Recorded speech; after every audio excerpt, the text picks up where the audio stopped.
Okay, so draft review Seattle Seahawks edition. This is going to be a quick one because they didn't make too many selections. But the biggest one, of course, was Dwayne Eskridge, which was their second round pick, who I don't hate as a player. Like, he's a pretty quick guy, only 5'9". I get it, 190 pounds.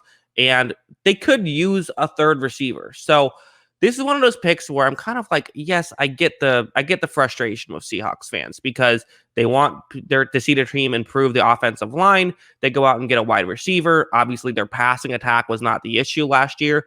But you know what? What is Seattle great at? It's throwing the football. So why not become even better at it? Why not make it really difficult to stop? And you can outscore teams. The best defense, the good offense, right? And their defense, really picked it up down the stretch.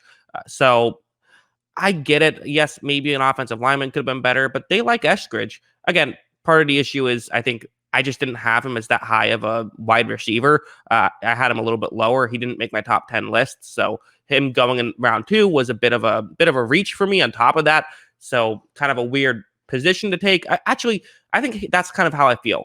It's not so much the position that I dislike, because if you're getting a good wide receiver who can beat at number three wide receiver, which I think they feel like he could be a slot receiver and have this downfield speed with Lockett and Metcalf, he can also be a big play guy. So I think that's what I like about him.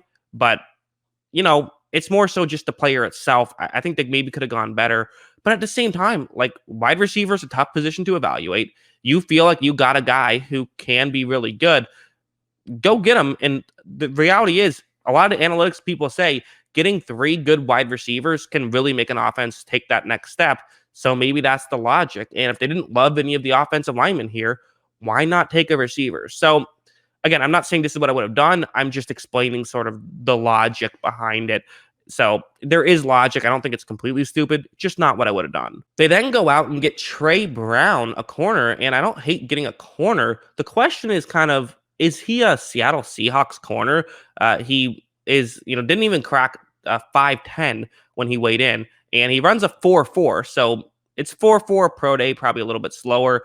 And again, I get it. It's the fourth round. You're not going to get these superstars. So the question is kind of more so, he doesn't seem like he's the kind of guy you get later in the draft that's a Seahawks corner. He doesn't really fit that Seattle cover three, zone coverage type thing where you kind of place 8 feet off the line and then try to run in and be physical and make plays, because he's only 185 pounds.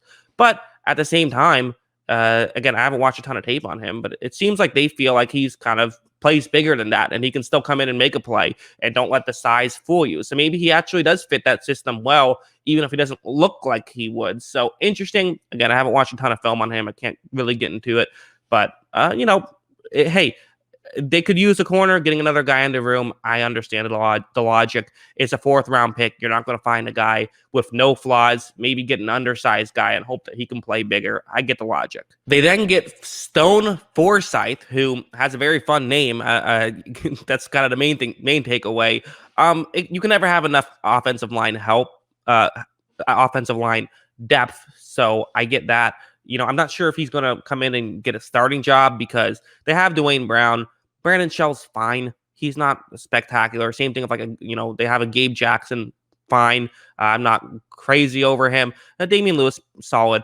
And then center maybe is the biggest position of need with Pocket, which is, again, he's kind of fine.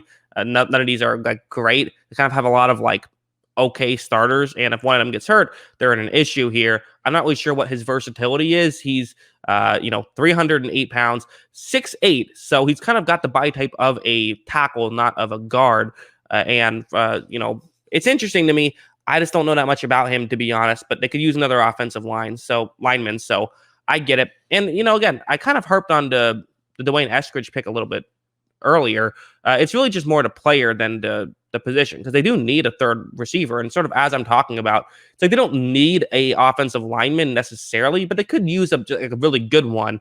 But I think the issue is, do you really want to have another fine starter in the offensive line, or would you rather have a receiver who you feel like could be a great receiver and could make your receiving core better? I kind of like the move, if I'm being honest. So again, I just don't love the player, really, what it comes down to. I don't hate this draft whatsoever. They're a weird team because their defense was so bad earlier on and got so much better later on that, like, I don't know exactly what they need to do. I feel like improving the defensive line might have made some sense, but I guess they didn't love any defensive linemen left, so that's what they went with. Yeah, so I think that's the logic behind a lot of their moves. That's what I think about a lot of their moves. What do you guys think? Let me know in the comments below. Always love hearing from you. And of course, as always, thanks for watching.